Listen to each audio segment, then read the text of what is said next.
हाय दोस्तों, मैं अंकित सिंह स्वागत करता हूं हमारे YouTube चैनल आचार क्लासेस फॉर यू में। दोस्तों, जैसा कि कल मैंने ये चैप्टर आनुवंशिकता चैप्टर खत्म कर दिया था, तो बच्चों आज मैं लेके आया हूं आपके लिए वंशागति का आणविक सिद्धांत। बच्चों, ये सबसे इंपॉर्टेंट चैप्टर है एग्जाम के पॉइंट ऑफ व्यू से। ये बहुत इंपॉर्टेंट चैप्टर है। इंपॉर्टेंट क्यों है? क्योंकि एग्जामिनर को अगर क्वेश्चन हार्ड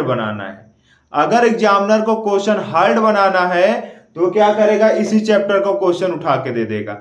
ठीक है बच्चों, कभी कभी होता क्या है कि सिलेबस जो होता है स्कूलों में, क्या क्या होता है कि कई जगह स्कूलों में ये होता है कि ये सिलेबस में कंप्लीट नहीं कराते हैं। टीचर क्या करते हैं, केवल लिखा के खत्म कर देते हैं। तो बच्चों, मैं आपको इसको बहुत ही इजी मेथड से समझाने जा रहा हूं। बस आप एक बार ध्यान से समझ लीजिएगा बस। ठीक है, चलिए बच्चों शुरू करते हैं। आशा करता हूं आप बड़े ध्यान से पढ़ेंगे और आप सब खुशहाल होंगे और अच्छे होंगे। चलिए सेशन को शुरू करते हैं दोस्तों। तो सबसे पहले वंशागति का आणविक सिद्धांत का मतलब समझ लेते हैं। वंशागति का आणविक सिद्धांत का मतलब ये होता है, देखिए बेटा, हमने पिछली क्लास में आनुवंशिकता पढ़ा था, तो हमने आनुवंशिकता का मैटर बताया था। वंशागति यानी कि वंश की जो गति होगी उसका जो अणु होगा, जैसे कि आपको पता है किसी भी चीज, किसी भी वस्तु का सबसे छोटी इकाई होती है अणु, यानी सबसे छोटा टुकड़ा होता है परमाणु होता है, लेकिन उसका उससे बड़ा क्या होता है, अणु होता है। तो उसका क्या होगा, आणविक सिद्धांत, यानी कि जो उसके अणु होंगे उनका सिद्धांत क्या कहता है, यानी कि उनका जो प्रिंसिपल है, जो उनको एक दूसरे पीढ़ी में ले जाने वाला मेथड है, उसी को हम पढ़ेंगे।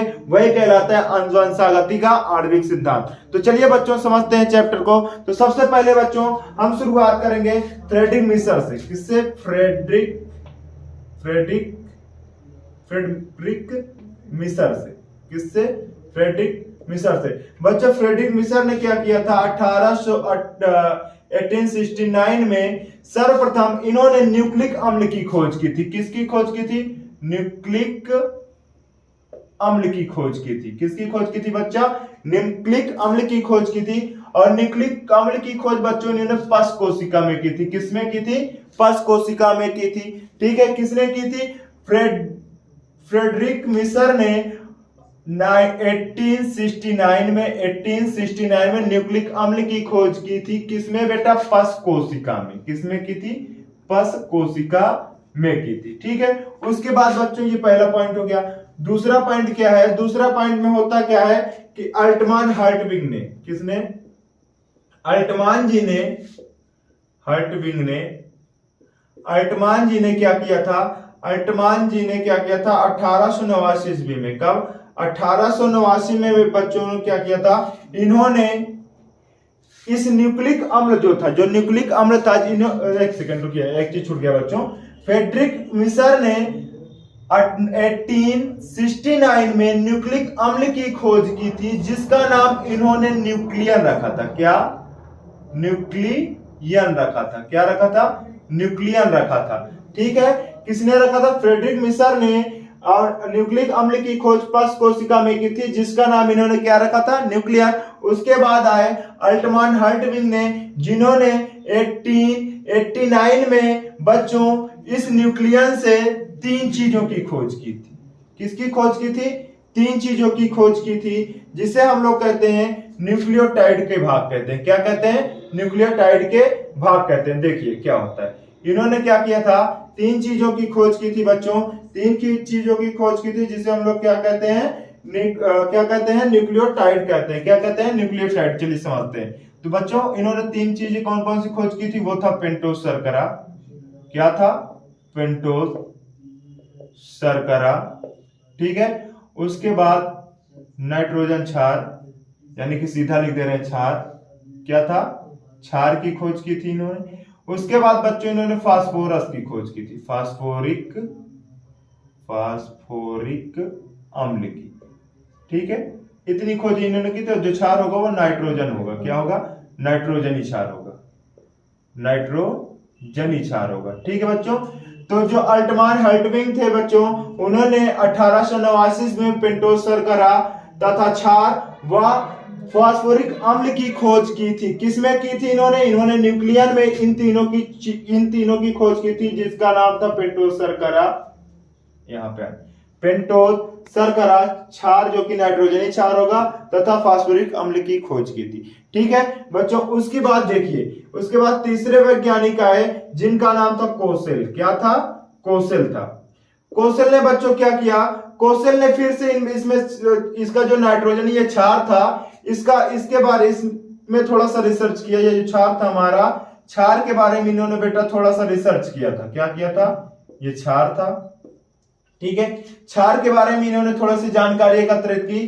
तब इनको जानते बेटा क्या पता चला, तब इन्होंने प्रदर्शित किया कि डीएनए में ये जो न्यूक्लिक अम्ल होता है, न्यूक्लिक अम्ल में जो क्षार उपस्थित होता है, जो नाइट्रोजन क्षार उपस्थित होता है, उसमें 4 प्रकार के क्षार पाए जाते हैं। कितने प्रकार के क्षार पाए जाते हैं बच्चों, 4 प्रकार के क्षार पाए जाते हैं, ठीक है।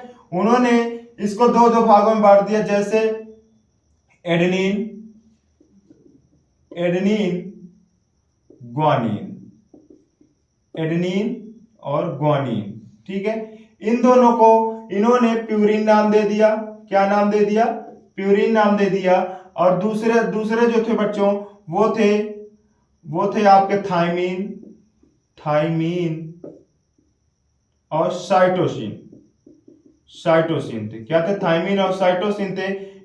इसको उन्होंने पिरिमिडीन बोला। क्या बोला, पिरिमिडीन बोला बच्चों। क्या बोला, पिरिमिडीन बोला, ठीक है। तो कोसल सर जो कोसल थे, उन्होंने न्यूक्लियन से, ये जो न्यूक्लियन था इसमें उपस्थित जो क्षार होता था बच्चों, क्षार जो था नाइट्रोजनी क्षार, उसमें इन्होंने पता लगाया कि क्षार में 4 प्रकार के नाइट्रोजनी क्षार पाए जाते हैं। कितने प्रकार के नाइट्रोजनी क्षार पाए जाते हैं, 4 प्रकार के नाइट्रोजनी क्षार पाए जाते हैं। और इनका 2-2 का समूह बना दिया। एक होता है प्यूरिन होता है, 2-2 का समूह बनेगा तो इसके समूह, एक समूह कहलाएगा प्यूरिन और दूसरा समूह कहलाएगा पिरिमिडीन। तो प्यूरिन में बच्चों एडेनिन तथा ग्वानिन आते हैं और पिरिमिडीन में थाइमिन तथा साइटोसिन आते हैं, ठीक है बच्चों।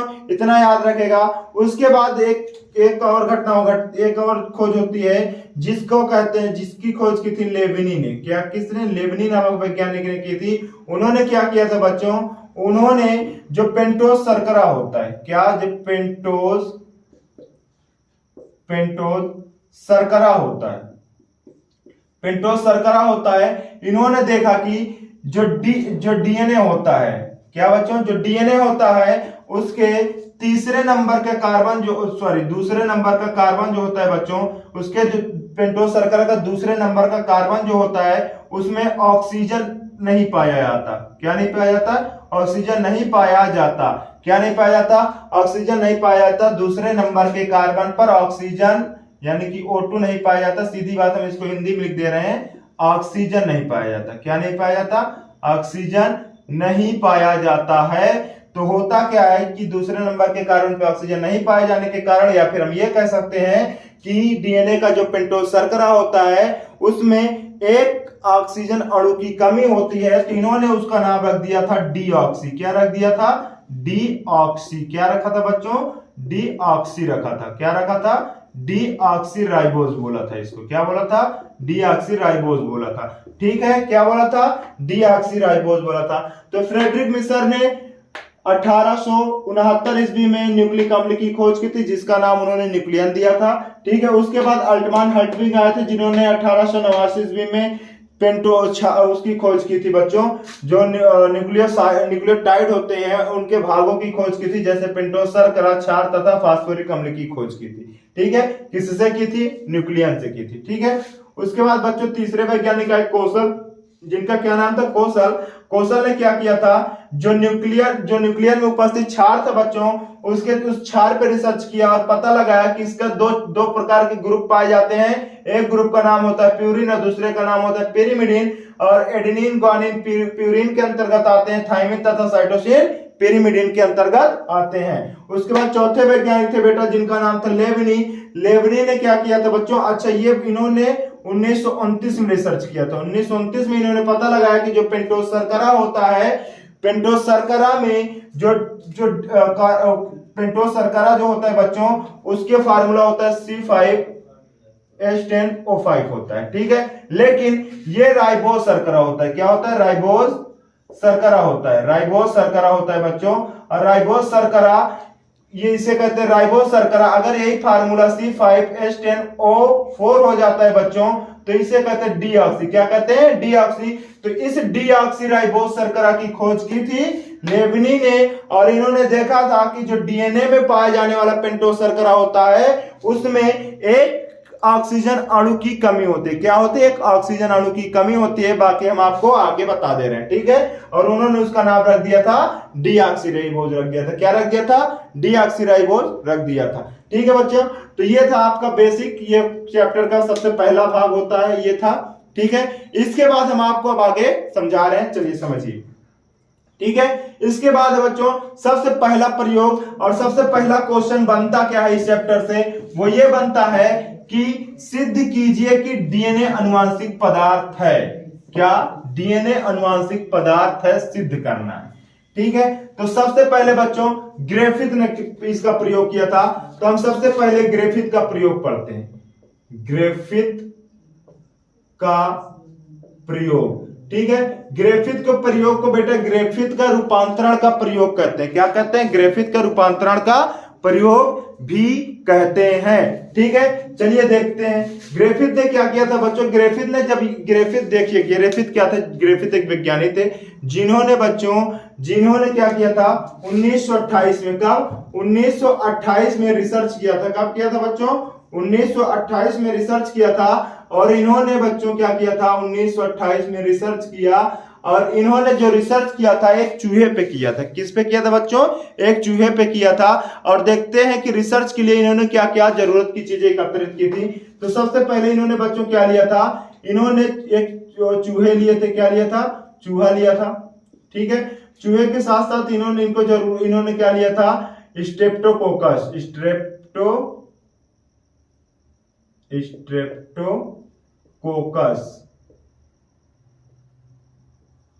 स्ट्रेप्टोकोकस लिया था, जो कि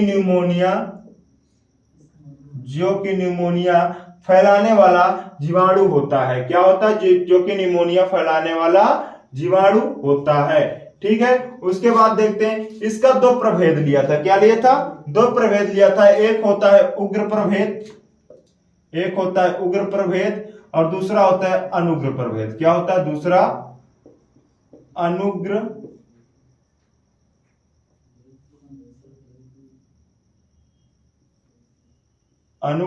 प्रभेद। क्या होता है बच्चों? अनुग्र प्रभेद होता है, ठीक है। तो चलिए समझते हैं इन्होंने कैसे रिसर्च किया था। तो बेटा मैं इसको मिटा रहा हूं और रिसर्च को समझते हैं कि इन्होंने कैसे रिसर्च किया था। बस आपको यह याद रखना है कि इन्होंने स्ट्रेप्टोकोकस लिया था, यानी कि निमोनिया फैलाने वाले जीवाणु को लिया था, ठीक है। निमोनिया फैलाने वाले जीवाणु को लिया था। उसके बाद क्या होता है बच्चों? उसके बाद इन्होंने क्या किया था कि जो ये जीवाणु था, उसके बाद इन्होंने देखिए किया क्या था। इन्होंने पहला पॉइंट, रिसर्च का पहला पॉइंट जो था, इन्होंने क्या किया? निमोनिया फैलाने वाले जीवाणु को लिया, ठीक है। कौन सा प्रभेद को लिया बेटा? अनुग्र प्रभेद को। किसको लिया? अनुग्र प्रभेद को लिया। और अनुग्र प्रभेद, एक सेकंड, इसको ऐसे नहीं, ऐसे लिखिएगा। स्ट्रेप्टोकोकस यानी कि निमोनिया, स्ट्रेप्टोकोकस, ठीक है। स्ट्रेप्टोकोकस को लिया और कौन सा प्रभेद लिया था? अनुग्र प्रभेद लिया था। कौन सा प्रभेद लिया था? अनुग्र प्रभेद लिया था। क्या लिया था? अनुग्र प्रभेद लिया था, ठीक है। और उसको किस में इंजेक्ट कराया था बच्चों? उसको चूहे में इंजेक्ट कराया था। किस में डाला? चूहे के अंदर प्रवेश कराया। तो इससे होता क्या था कि चूहे पे कोई प्रभाव नहीं पड़ा, यानी कि चूहा जीवित था। क्या था? चूहा जीवित था, चूहे पे कोई प्रभाव नहीं। सीधा लिख दीजिए, कोई प्रभाव नहीं हुआ, ठीक है। तो अगर आपसे पूछा जाए कि ग्रिफिथ का प्रयोग क्या था, तो सबसे पहले आपको एक्सप्लेन क्या करना है? सबसे पहले आपको बताना क्या है कि जो ग्रिफिथ थे, इन्होंने चूहे पर निमोनिया यानी कि स्ट्रेप्टोकोकस फैलाने वाले जीवाणु की सहायता से रूपांतरण का प्रयोग किया था। रूपांतरण का सिद्धांत का प्रयोग किया था, ठीक है। इन्होंने क्या किया था बच्चों? इन्होंने चूहा लिया था और निमोनिया फैलाने वाले जीवाणु को लिया था, और उसको जीवाणु के दो प्रभेद लिए थे। एक था एस प्रभेद और एक आपका स्मूथ वाला प्रभेद था, एक रफ था, यानी कि एक एस था और एक आर था। जो आर प्रभेद होता है बच्चों, वो क्या करता है? जो आर प्रभेद होता है वो कुछ काम नहीं करता, जबकि एस प्रभेद जो होता है वो उसको काम करता है। तो इसको हम उग्र और अनुग्र के तरीके से समझेंगे। किसके तरीके से समझेंगे? उग्र और अनुग्र तरीके से समझेंगे। क्या करेंगे? उग्र और अनुग्र तरीके से समझेंगे। और इसको हम आर प्रभेद भी लिख सकते हैं। क्या? आर प्रभेद भी लिख सकते हैं। रफ क्या? आर प्रभेद भी लिख सकते हैं। ठीक है, तो इसके बाद बच्चों इन्होंने क्या किया? स्ट्रेप्टोकोकस था, इसको चूहे में इंजेक्ट करवाया। किसके? सिरिंज की सहायता से, एसिड डिस्पोजल जो आपकी इंजेक्शन होता है उसकी सहायता से चूहे में प्रवेश कराया। तो इसका परिणाम जो रिजल्ट निकलता है, देखते हैं कि चूहा जीवित रहता है। क्या रहता है? चूहा जीवित रहता है। 2-4-6 दिन अपने रिसर्च किया और इन्होंने देखा कि चूहे को कुछ नहीं होता और चूहा जीवित रहता है। ठीक है, फिर दूसरी बार इन्होंने क्या किया बच्चों? दूसरी बार इन्होंने उग्र प्रभेद को, स्ट्रेप्टोकोकस जो था,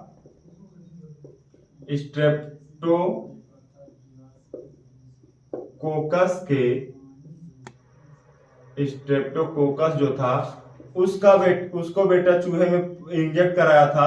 लेकिन कौन सा प्रभेद था? इस बार उग्र प्रभेद था। क्या था? उग्र प्रभेद था। और उग्र प्रभेद को एस प्रभेद भी कहते हैं। क्या कहते हैं? एस प्रभेद भी कहते हैं। ठीक है, एस प्रभेद को प्रवेश कराया किसमें? चूहे में। और देखा कि चूहे की क्या हो जाती है बच्चों? मृत्यु हो जाती है। क्या हो जाती है? चूहे की, चूहा क्या हो जाता है? मृत हो जाता है। क्या हो जाता है? चूहा मृत हो जाता है। ठीक है, चूहे की मृत्यु हो जाती है। सीधा लिख लीजिए, क्या हो जाती है? चूहे की मृत्यु हो जाती है। ठीक है, तो इससे इन्होंने ये भी पता लगा लिया था, उन्होंने ये भी बताया था कि जो उग्र प्रभेद होगा उसके कारण निमोनिया फैलेगा। क्या करेगा? निमोनिया फैलेगा। क्या करेगा बच्चों? निमोनिया फैलेगा। जबकि अनुग्र प्रभेद जो होगा, जो निमोनिया स्ट्रेप्टोकोकस का अनुग्र प्रभेद होगा, उससे किसी को कोई प्रभाव नहीं पड़ेगा। ठीक है, चलिए समझते हैं। देखिए दूसरे स्टेप में उन्होंने क्या किया? स्ट्रेप्टोकोकस लिया, वो भी उग्र वाला, जिसके कारण निमोनिया फैलता है। यानी कि ऐसा प्रभेद लिया जिसके कारण निमोनिया फैलता है, उसको लिया और चूहे में इंजेक्ट कराया, यानी कि चूहे में के अंदर प्रवेश करवा दिया। तो हुआ क्या कि चूहा कुछ समय बाद चूहे की मृत्यु हो जाती है, या फिर कुछ दिन बाद चूहे की मृत्यु हो जाती है। ठीक है, फिर बेटा उन्होंने क्या किया? फिर उन्होंने तीसरी बार क्या किया? फिर उन्होंने तीसरी बार किया बेटा कि ये जो था उग्र प्रभेद था। क्या था? जो उग्र प्रभेद था, जो हमारे पास उग्र प्रभेद था बच्चों, यानी कि प्रभेद एस, क्या प्रभेद एस था, इसको हीट किल किया। हीट किल किया, ध्यान रखिएगा, इसको समझिए बच्चों। हीट किल क्या होता है? यानी कि 60 डिग्री सेल्सियस तक, 60 डिग्री सेल्सियस तक इसको बॉयल किया और बॉयल करने के बाद चूहे के अंदर प्रवेश करा दिया। क्या कराया? बॉयल कराने के बाद, हीट किल करने के बाद चूहे के अंदर प्रवेश करा दिया, जिससे यह देखने को मिलता है कि चूहा जीवित है। क्या है? चूहा जीवित है, अर्थात चूहे पर कोई प्रभाव नहीं। क्या? कोई प्रभाव नहीं। क्या बच्चों? कोई प्रभाव नहीं। ठीक है, कोई प्रभाव नहीं। ठीक है, देखिए तीसरे स्टेप में उन्होंने क्या किया था? उग्र प्रभेद वाला लिया था, यानी कि एस प्रभेद लिया था, यानी कि जिसके कारण निमोनिया फैलता है। उसमें उससे पहले उन्होंने क्या किया कि उसको हीट किल कर दिया था। क्या कर दिया था बच्चों? बॉयल कर दिया था, हीट किल कर दिया था। कितने डिग्री सेल्सियस पर? 60 डिग्री सेल्सियस पर। 60 डिग्री सेल्सियस पर उसको हीट किल करने के पश्चात उसको चूहे में इंजेक्ट कराया। तो देखा क्या बच्चों कि चूहे पर इस बार कोई प्रभाव नहीं पड़ा, यानी कि 60 डिग्री सेल्सियस को गर्म करने पर क्या होता है कि जीवाणु की मृत्यु हो जाती है। क्या होती है? जीवाणु की मृत्यु हो जाती है। ठीक है, जीवाणु की मृत्यु हो गई। फिर उन्होंने चौथी बार क्या किया? चौथी बार ध्यान से समझिएगा बेटा, ये बहुत इंपॉर्टेंट है। चौथी बार वाला देखिए उन्होंने क्या किया? सबसे पहले उग्र वाला भाग लिया, उग्र प्रभेद लिया। और उग्र प्रभेद में कौन सा लिया? उग्र प्रभेद बच्चों जो हीट किल किया था। क्या किया था? हीट किल किया था। क्या? जो हीट किल किया था, यानी कि 60 डिग्री सेल्सियस पर, 60 डिग्री सेल्सियस पर जो हीट किल किया था इन्होंने, उसको लिया। 60 डिग्री सेल्सियस पर हीट किल करने वाले को लिया, प्लस अनुग्र लिया। क्या लिया? अनुग्र लिया। अनुग्र लिया। ठीक है, क्या लिया? अनुग्र वाला लिया। ठीक है, अनुग्र प्रभेद लिया, जिसे हम लोग कहते हैं आर प्रभेद। ठीक है, और इसको क्या कहेंगे? एस प्रभेद कहेंगे। ठीक है, दोनों का एक साथ किया। देखिए पहले उग्र प्रभेद हीट किल कर लिया, ठीक है, और उसमें अनुग्र प्रभेद को मिलाया, यानी कि दोनों के एक साथ चूहे के अंदर प्रवेश करा दिया। बेटा क्या किया, चूहे के अंदर प्रवेश करा दिया। तो इससे देखने को क्या मिलता है कि चूहे की मृत्यु हो जाती है। क्या हो जाती है, चूहे की मृत्यु हो जाती है, यानी कि चूहा मृत हो जाता है। कुछ समय पश्चात चूहे की मृत्यु हो जाती है और जब इसकी ऑटोप्सी होती है तो सब देख के चौंक जाते हैं। इसकी ऑटोप्सी में यानी कि जो पोस्टमार्टम होता है तो ये पता चलता है कि इस चूहे को भी निमोनिया था। क्या था, निमोनिया था। लेकिन निमोनिया हुआ कैसे, ये देखिए निमोनिया हुआ कैसे भैया, क्योंकि हमने पहले तो उग्र लिया था लेकिन उसको हीट किल कर दिया, यानी कि जो वायरस, जो जीवाणु था बच्चों, जो जीवाणु था जिसके कारण ये फैलता था निमोनिया, हमने उसको मार दिया था। क्या कर दिया था, मार दिया था। लेकिन उसको अनुग्र के साथ, यानी कि जो उसका दूसरा प्रभेद था, रफ प्रभेद, आर वाला प्रभेद था, उसके साथ मिक्स करके चूहे में प्रवेश कराया और देखा कि चूहे की मृत्यु हो जाती है। ठीक है, इसकी ऑटोप्सी होने के बाद पता चला कि चूहे की भी मृत्यु जो होगी बच्चों वो निमोनिया के कारण होगी। क्या, निमोनिया के कारण होगी। ठीक है, निमोनिया के कारण होगी। तब बच्चों ग्रिफिथ सर ने बताया था, क्या, ग्रिफिथ जी ने यह बताया था कि कुछ ना कुछ ऐसा होता है जिसके कारण कोई भी लक्षण एक पीढ़ी से दूसरी पीढ़ी में स्थानांतरित होते हैं। क्या होता है, कुछ न कुछ एक ऐसा होता है जिसके कारण एक लक्षण दूसरे लक्षण में प्रवेश कर, एक लक्षण दूसरी पीढ़ी में, एक लक्षण दूसरी पीढ़ी में प्रवेश कर जाता है, यानी कि लक्षण दूसरी पीढ़ी, एक पीढ़ी से दूसरी पीढ़ी में स्थानांतरित होता है या फिर रूपांतरित होता है। ठीक है, तो ये था बच्चों ग्रिफिथ का नियम। ग्रिफिथ के नियम के बाद आता है मैक्लियोड मैकार्थी, एवरी मैक्लियोड तथा मैकार्थी का नियम, मैकार्थी का प्रयोग। ठीक है, ये था ग्रिफिथ का प्रयोग। इसके बाद आता है एवरी मैक्लियोड तथा मैकार्थी का प्रयोग। ठीक है, उन्होंने क्या किया था बच्चों, ये तीन वैज्ञानिक थे। इन तीनों वैज्ञानिक ने 1944 में, कब, 1944 में एवरी मैक्लियोड तथा मैकार्थी, एवरी मैक्लियोड तथा मैकार्थी, एवरी मैक्लियोड तथा मैकार्थी नामक तीन वैज्ञानिक थे बच्चों। ठीक है, इन्होंने 1944 में, कब, 1944 में बच्चों इन्होंने जो ग्रिफिथ का प्रयोग था उसको पुनः दोहराया। क्या किया, उसको पुनः दोहराया। तो दोहराने वाला बच्चों हम नहीं करेंगे, जो बचे हुए भाग जो आगे इन्होंने रिसर्च किया वो करते हैं। ठीक है, इन्होंने दोहराया और इस बार इन्होंने क्या किया था बच्चों, समझिएगा। ठीक है, इस बार इन्होंने क्या किया था, इन्होंने बच्चों क्या किया था कि जो इनके पास था, जो ये कर रहे थे निमोनिया के एक से दूसरे, दूसरे से तीसरे में डाल रहे थे, तो इन्होंने इस बार क्या किया था, इन्होंने एक बार क्या किया, एक बार सर्वप्रथम इन्होंने क्या किया, देखिए सर्वप्रथम इन्होंने जो डीएनए था, डीएनए के प्रोटीन को अलग किया। डीएनए से जो यानी कि कोशिका होती है, जो जीव था स्ट्रेप्टोकोकस, उसके प्रोटीन को अलग किया। क्या किया, उसके प्रोटीन को अलग कर दिया। क्या कर दिया, अलग कर दिया, यानी कि बाहर निकाल दिया। हम सीधा लिख रहे हैं, प्रोटीन को बाहर निकाल दिया, बाहर निकाल दिया। ठीक है, बाहर निकाल दिया। उसके बाद फिर इसको आगे क्या कराया, आगे दूसरे में इंजेक्ट कराया।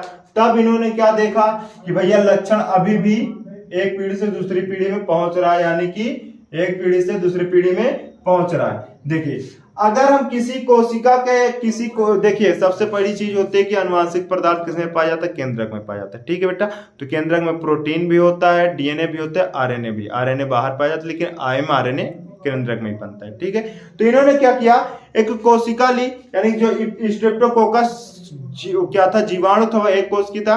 तो सबसे पहले उन्होंने क्या किया बेटा, उसकी प्रोटीन को हटा दिया। क्या किया, उसके प्रोटीन को हटा दिया। प्रोटीन को हटाने के बाद जब इसको चूहे के अंदर प्रवेश कराया, क्या कराया, चूहे के अंदर प्रवेश कराया, तो इनको ये देखने को मिलता है कि इस बार चूहे को निमोनिया हो गया। क्या हो गया, रोग ग्रसित हो गया, या फिर चूहे पर प्रभाव दिखा। सीधा लिख देते हैं, प्रभाव दिखाई दिया। क्या हुआ बच्चों, प्रभाव दिखाई दिया। फिर पहला स्टेप था। दूसरे स्टेप में इन्होंने क्या किया, दूसरे में स्टेप में बच्चों इन्होंने क्या किया, प्रोटीन को रहने दिया। इस बार इन्होंने आरएनए को बाहर निकाल दिया। क्या कर दिया, आरएनए को बाहर निकाल दिया, आरएनए को बाहर निकाल दिया। ठीक है, आरएनए को बाहर निकाल देने के बाद इन्होंने क्या दिखा, फिर से प्रभाव दिख रहा है, यानी कि जो स्ट्रेप्टोकोकस है वह अपना प्रभाव दिखा दे रहा है और चूहे की मृत्यु हो जा रही है। क्या हो रहा है, स्ट्रेप्टोकोकस जो था बच्चों वह अपना प्रभाव दिखाएगा और चूहे की मृत्यु हो जाएगी। तीसरे प्रयोग में इन्होंने क्या किया बच्चों, तीसरे प्रयोग में जैसे ही इन्होंने डीएनए को निकाल दिया, क्या डीएनए को बाहर निकाल दिया, बाहर निकाल दिया। अब बाहर निकालने के पश्चात होगा क्या कि कोई प्रभाव नहीं, क्या था बच्चों, कोई प्रभाव नहीं दिखा। ठीक है, तो देखिए इस नियम को जरा ध्यान से समझिए। अगर ये कोई हमारे पास एक कोशिकीय जीव है, क्या है, कोशिकीय जीव है, तो उसकी जो बाहरी परत होती है बच्चों वो प्रोटीन की बनी होती है। किसकी बनी होती है, प्रोटीन या फिर फैट की बनी होती है। ठीक है, ये प्रोटीन की बनी हुई थी। ठीक है, तो एक बार उन्होंने इसको निकाला, इसको अलग कर दिया, उसको अलग करने के पश्चात उसको क्या डाला, जीवाणु के उसमें डाल दिया, चूहे के अंदर प्रवेश करा दिया, इंजेक्ट कराया, यानी किसी कोई जीवाणु लिया, ये स्ट्रेप्टोकोकस जीवाणु लिया, फिर उसमें क्या किया बच्चों, इन्होंने जो उसका प्रोटीन वाला भाग था प्रोटीन को अलग कर दिया। क्या अलग कर दिया, प्रोटीन को अलग कर दिया। प्रोटीन को अलग करने के बाद उन्होंने जैसे ही उसको जो बचे हुए भाग थे, बचे हुए भाग कौन बचेंगे, डीएनए प्लस आरएनए। ठीक है, जो डीएनए प्लस आरएनए थे उसको किसमें प्रवेश करा, चूहे में प्रवेश करा, तो उनको देखने को मिलता है कि प्रभाव दिखाई देता है, यानी कि चूहे में निमोनिया होता है और उसकी मृत्यु हो जाती है। ठीक है, फिर दूसरी बार उन्होंने क्या किया बच्चों, दूसरी बार उन्होंने आरएनए को बाहर निकाल दिया। अब आरएनए को बाहर निकालने के बाद डीएनए प्लस प्रोटीन बचा। क्या बचा बच्चों, डीएनए प्लस प्रोटीन बचा। ठीक है, डीएनए प्लस प्रोटीन जब बचा बच्चों, तब भी ये देख रहे थे कि इसका भी प्रभाव रहता है, यानी कि इसके कारण भी चूहे की मृत्यु हो जा रही है। किसके कारण, कि हमने अगर आरएनए को निकाल दिया तब भी इन्होंने ये देखा कि जो डीएनए और प्रोटीन का स्थानांतरण हम कर रहे हैं, क्या नाम है, उसके अंदर प्रवेश करा रहे हैं चूहे के अंदर, तब भी चूहे की मृत्यु हो जा रही है। तब तीसरी बार जैसे ही उन्होंने डीएनए को बाहर निकाल दिया और प्रोटीन तथा आरएनए को, आरएनए तथा प्रोटीन को, आरएनए तथा प्रोटीन को चूहे के अंदर प्रवेश कराया, तब वो देखते हैं कि कोई प्रभाव नहीं पड़ता। क्या नहीं होता बच्चों, कोई प्रभाव नहीं पड़ता, अर्थात चूहा जीवित होता है। क्या होता है, चूहा जीवित रहता है। ठीक है, चूहे की मृत्यु नहीं होती है। तब इन्होंने सिद्ध किया बच्चों की डीएनए आनुवांशिक पदार्थ होता है। क्या, आनुवांशिक पदार्थ डीएनए होता है, आनुवांशिक पदार्थ है, डीएनए आनुवांशिक पदार्थ है। ठीक है, किसने सिद्ध किया, एवरी मैक्लियोड तथा मैकार्थी ने सिद्ध किया कि डीएनए आनुवांशिक पदार्थ होता है। ठीक है बच्चों, तो आप इनका स्क्रीनशॉट कर लीजिए। इसके बाद हम आपको समझा रहे हैं हार्शे तथा चेज का नियम, हार्शे तथा चेज का प्रयोग। ठीक है बच्चों, तो हार्शे तथा चेज का प्रयोग क्या होता है, चलिए समझते हैं। ठीक है, देखिए हार्शे तथा चेज का प्रयोग, हार्शे तथा चेज का प्रयोग, ध्यान से समझिए। देखिए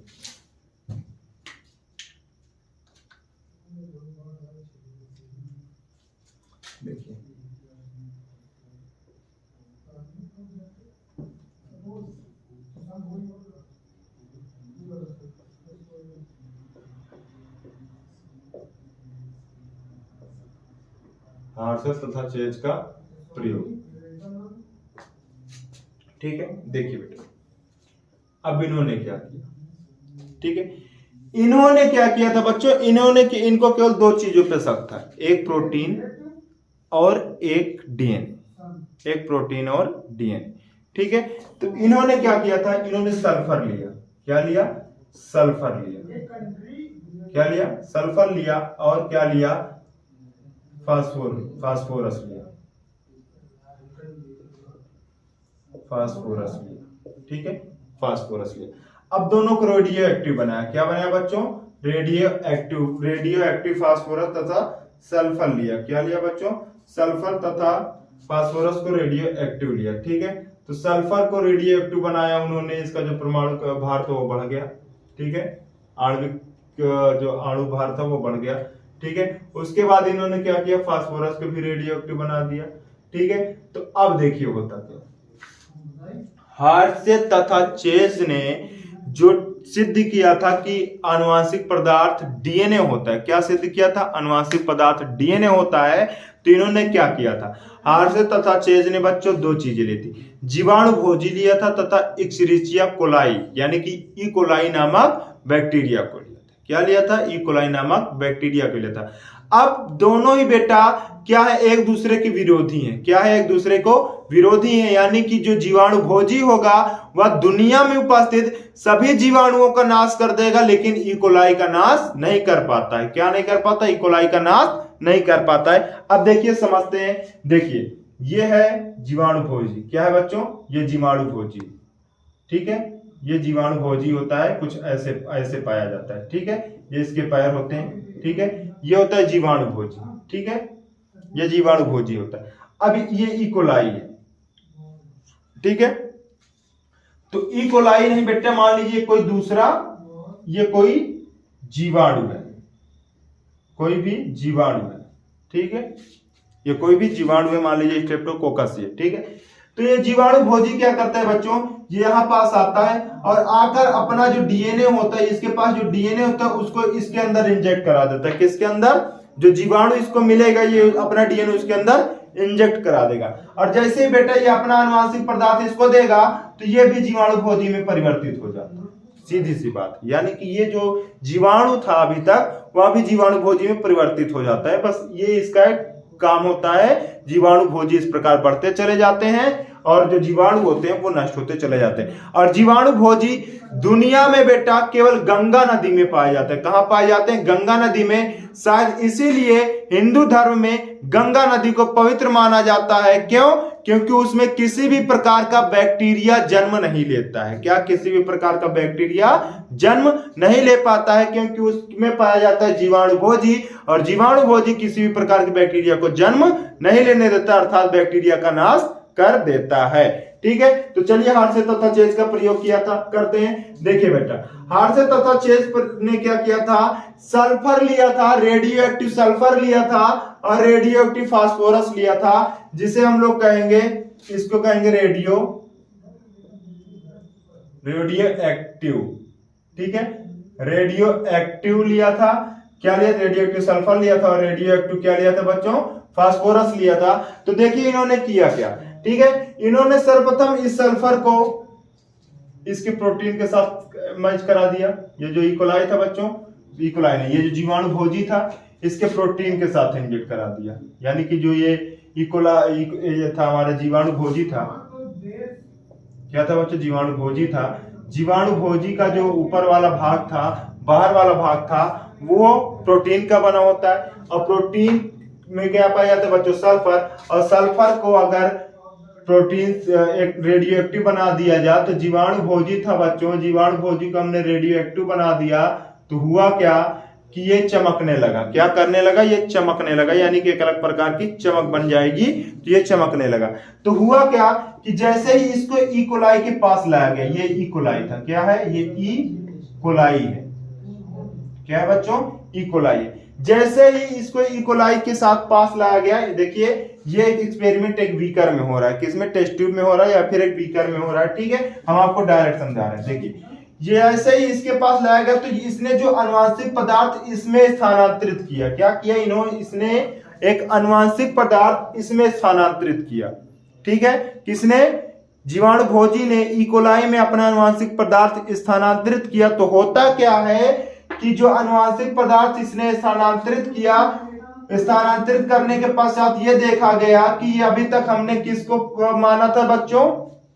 रेडियो एक्टिव। किसको बनाया था? प्रोटीन को बनाया था। प्रोटीन को बनाया था, यानी कि इसकी बाहरी परत जिस पर क्या पाया जाता है? सल्फर पाया जाता है। यानी सल्फर को हमने क्या बना दिया था? सल्फर को हमने रेडियो एक्टिव बना दिया था। क्या बना दिया था? सल्फर को हमने रेडियो एक्टिव बनाया था। और सल्फर प्रोटीन में पाया जाता है। किसमें पाया जाता है? प्रोटीन में पाया जाता है। तो ये प्रोटीन जो होता है वह जीवाणु भोजी का सबसे बाहरी भाग होता है। क्या होता है? सबसे बाहरी जो परत होती है उसमें प्रोटीन पाया जाता है, ठीक है। तो हुआ क्या कि जैसे जीवाणु भोजी ने ई कोलाई को अपना अनुवांशिक पदार्थ दिया, तो ये देखने को मिलता है कि जो ई कोलाई है, ई कोलाई में कोई परिवर्तन नहीं हुआ, कोई प्रभाव नहीं दिखाई दिया। क्या बच्चों? कोई प्रभाव नहीं दिखाई दिया, ठीक है। तो पहली कंडीशन में इन्होंने सल्फर को जैसे ही रेडियो एक्टिव बनाया, जीवाणु भोजी के सल्फर को रेडियो एक्टिव बनाया और उसको इकोलाई के साथ छोड़ा, तो इसने अपना जीवाणु भोजी ने अपने अनुवांशिक पदार्थ इकोलाई में प्रवेश कराया। तो होता क्या है कि कोई प्रभाव नहीं दिखाई पड़ता, यानी कि जीवाणु भोजी जैसे का जैसे था वैसे ही रहा और जो इकोलाई था उस पर भी कोई प्रभाव नहीं पड़ा। जो हमारा इकोलाई था बच्चों उस पर भी कोई प्रभाव नहीं पड़ा, यानी कि ये फेल हो गया, यानी कि ये पहला वाला भाग फेल हो गया। ये इससे नहीं सिद्ध हो पाया कि ये अनुवांशिक पदार्थ है। और बता दें सल्फर में जो प्रोटीन होता है, प्रोटीन में ही सल्फर पाया जाता है, यानी कि प्रोटीन अनुवांशिक पदार्थ नहीं है। क्या है? प्रोटीन अनुवांशिक पदार्थ नहीं है। फिर दूसरी बार इन्होंने क्या किया बच्चों, दूसरा जीवाणु भोजी बना लेते हैं। ठीक है, दूसरी बार इन्होंने क्या किया बच्चों, दूसरी बार इन्होंने क्या किया बच्चों, देखिए दूसरी बार इन्होंने क्या किया, देखिए दूसरी बार इन्होंने बच्चा क्या बनाया, दूसरी बार इन्होंने फिर जीवाणु भोजी को लिया। किसको लिया? जीवाणु भोजी को लिया, जीवाणु भोजी को लिया। ठीक है, और इस बार उसका ये जो डीएनए था, ये क्या था? डीएनए था। डीएनए में क्या होता है? फास्फोरस होता है, फास्फोरस होता है बच्चों। क्या होता है? फास्फोरस होता है। और इस बार फास्फोरस को रेडियो एक्टिव बना दिया था। क्या किया था? फास्फोरस को रेडियो एक्टिव क्या बनाया? रेडियो एक्टिव बना दिया। ठीक है, इस बार जब फास्फोरस को रेडियो एक्टिव बनाया और इसको इकोलाई के पास ले गया, ये इकोलाई था। क्या था? इकोलाई। ठीक है, इकोलाई था बच्चों। क्या था? इकोलाई था। ठीक है, उसको इकोलाई के पास ले गया तो हुआ क्या कि ये जो जीवाणु भोजी था, फास्फोरस के रेडियो एक्टिव होने से इसके अंदर को ये जो डीएनए था उसमें चमक दिखने लगी। क्या दिखने लगी? चमक दिखने लगी। यानी कि इसका जो चमक जैसे इसके डीएनए में क्या मिला गया, इसके डीएनए को रेडियो एक्टिव किया गया, यानी फास्फोरस को रेडियो एक्टिव किया गया, तो इसमें चमक आ गई। किसमें?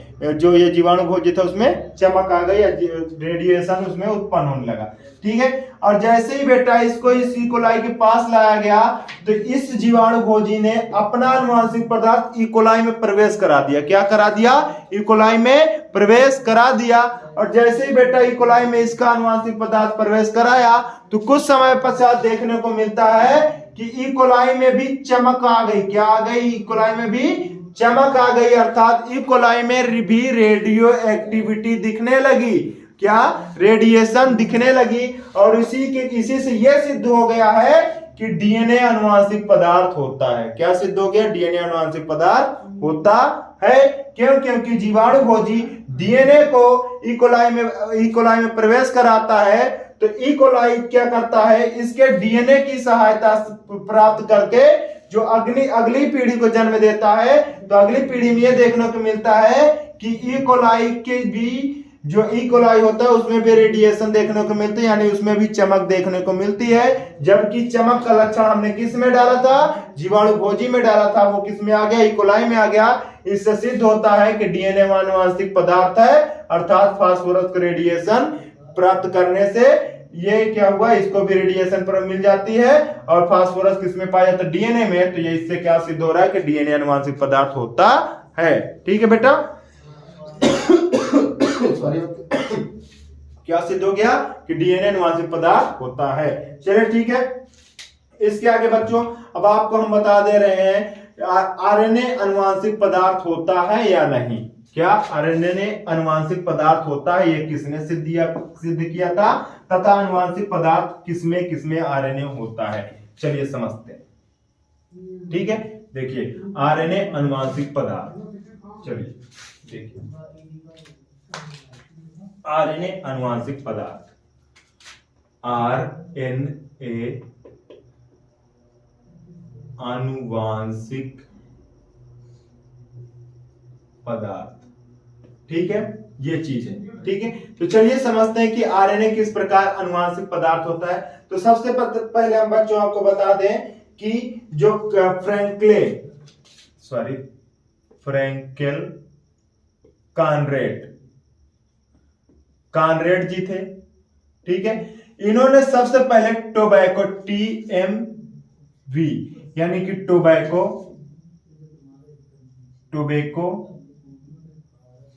Mosaic virus.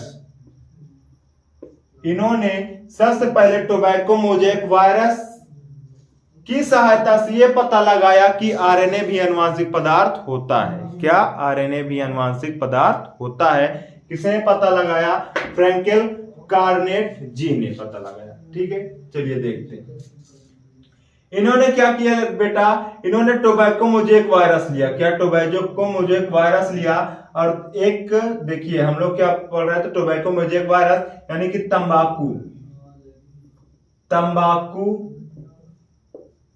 तंबाकू में पाया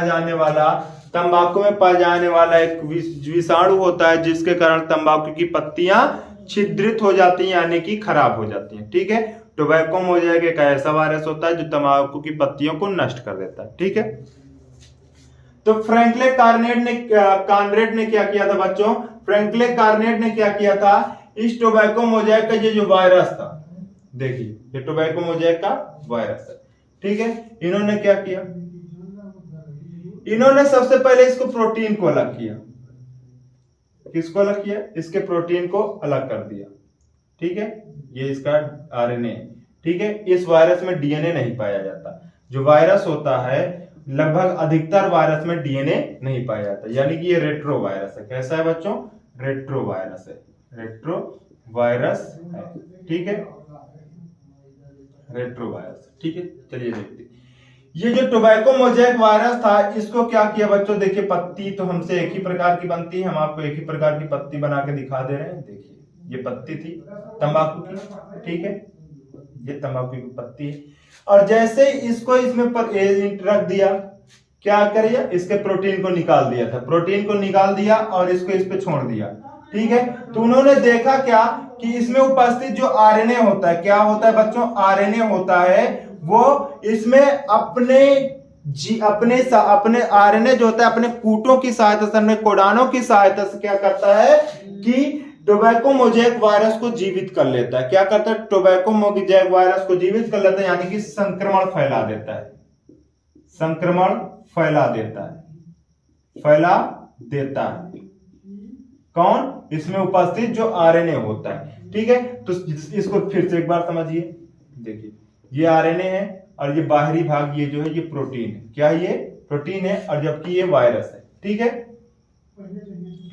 तो वैज्ञानिक जो थे हमारे फ्रैंकलिन कार्नेट ने क्या किया? इसको अलग किया, प्रोटीन को इससे अलग कर दिया। ठीक है, प्रोटीन को अलग करके जो भी पदार्थ था उसको किस में डाल दिया? तंबाकू की पत्ती में डाल दिया। ठीक है, तो होता क्या है कि इन्होंने देखा कि तंबाकू की पत्ती जो होती है संक्रमित हो जाती है। क्या हो जाती है? संक्रमित हो जाती है। ठीक है, फिर दूसरी बार उन्होंने क्या किया बच्चों?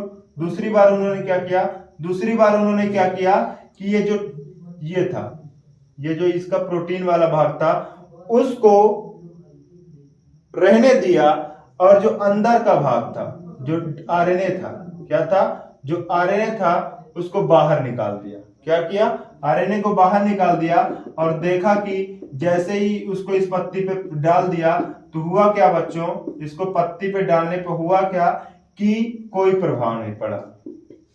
कोई प्रभाव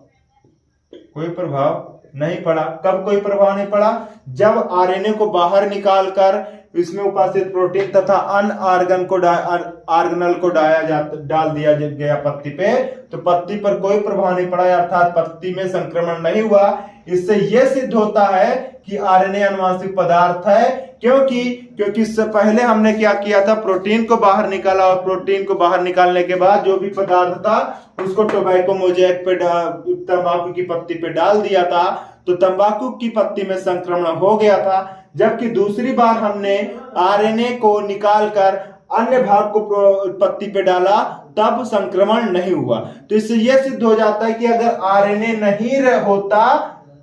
नहीं होता है तो संक्रमण नहीं होता, अर्थात आरएनए के होने से संक्रमण हो रहा है। क्या हो रहा है? आरएनए के होने से बच्चों संक्रमण हो रहा है, और जिसके होने से संक्रमण होता है यानी कि वह एक आनुवांशिक पदार्थ है। तो इस प्रकार इन्होंने कार्नेट जी ने सिद्ध कर दिया कि आरएनए आनुवांशिक पदार्थ होता है। क्या? आरएनए आनुवांशिक पदार्थ होता है। तो इस प्रकार बच्चों आज हमने आपको लगभग 4-5 वैज्ञानिकों के प्रयोग बता दिए जो कि इस चैप्टर के सबसे मूल आधार थे। क्या थे? सबसे मूल आधार थे। इसके बाद एक प्रयोग और बचा है, एक नियम और बचा है जिसे कहते हैं चारगाफ का नियम। जिसे क्या कहते हैं बच्चों? चारगाफ का नियम कहते हैं। तो चलिए समझते हैं चारगाफ का नियम क्या था। ठीक है, देखिए इसको समझ लीजिए, उसके बाद बात खत्म। चारगाफ का नियम, ठीक है बच्चों। चारगाफ का नियम क्या कहता है? देखिए चारगाफ का नियम, ठीक है। देखिए चारगाफ साहब ने बस केवल इतना बताया था बच्चों कि जो प्यूरिन होते हैं, purine equal to pyrimidine, pyrimidine या फिर पिरिमिडीन, ठीक है। अर्थात जो हमारे पास एडेनिन और ग्वानिन होगा, जितना हमारे पास एडेनिन और ग्वानिन होगा उसके इक्वल में थायमिन तथा साइटोसिन पाया जाएगा। क्या? थायमिन तथा साइटोसिन पाया जाएगा। तो इसको कई बार ऐसे दर्शा दिया जाता है, एडेनिन अनुपात ग्वानिन और इसके समानुपात में थायमिन, और क्या दर्शा दिया जाता है?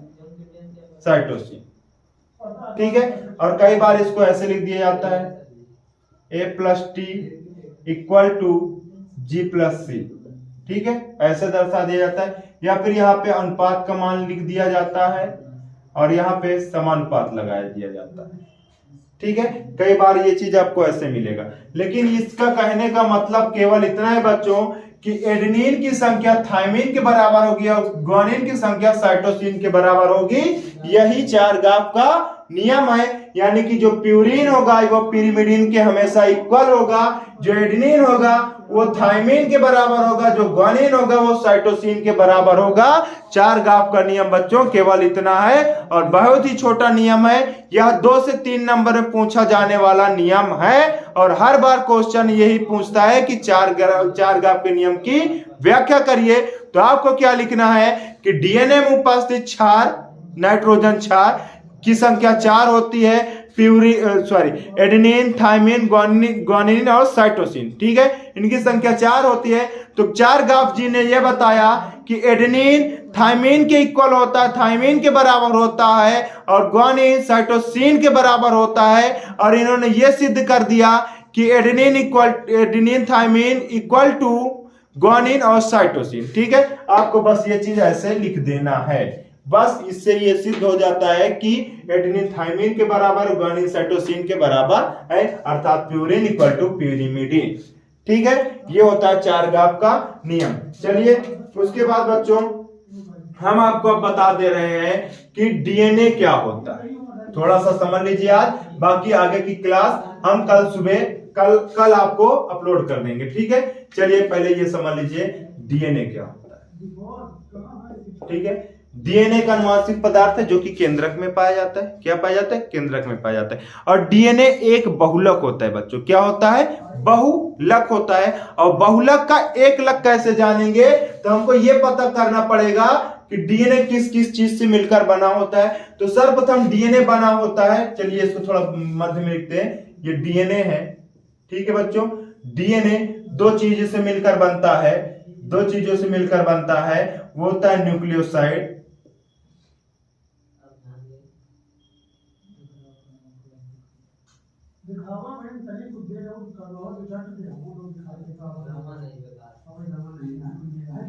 एक सेकेंड बच्चों, कुछ गलत हो रहा है। देखिए डीएनए क्या होता है? डीएनए न्यूक्लियोटाइड की चेन होती है, ठीक है। अब न्यूक्लियोटाइड क्या होता है? न्यूक्लियोटाइड जो होता है बेटा वो न्यूक्लियोसाइड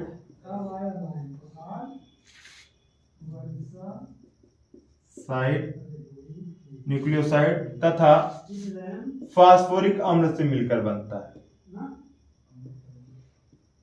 फास्फोरिक अम्ल से मिलकर बनता है, ठीक है। क्या बनता है? न्यूक्लियोटाइड जो होता है न्यूक्लियोसाइड तथा फास्फोरिक अम्ल से मिलकर बनता है। और ये जो न्यूक्लियोसाइड होता है बच्चों, ये पेंटोज शर्करा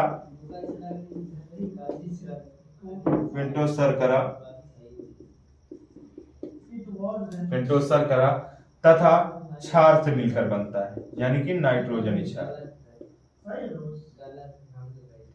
नाइट्रोजनी क्षार। ठीक है, नाइट्रोजनी क्षार से मिलकर बना होता है। पेंटोस शर्करा तथा नाइट्रोजनी क्षार से मिलकर न्यूक्लियोसाइड बनता है, और न्यूक्लियोसाइड तथा फास्फोरिक अम्ल से मिलकर क्या बनता है बच्चों?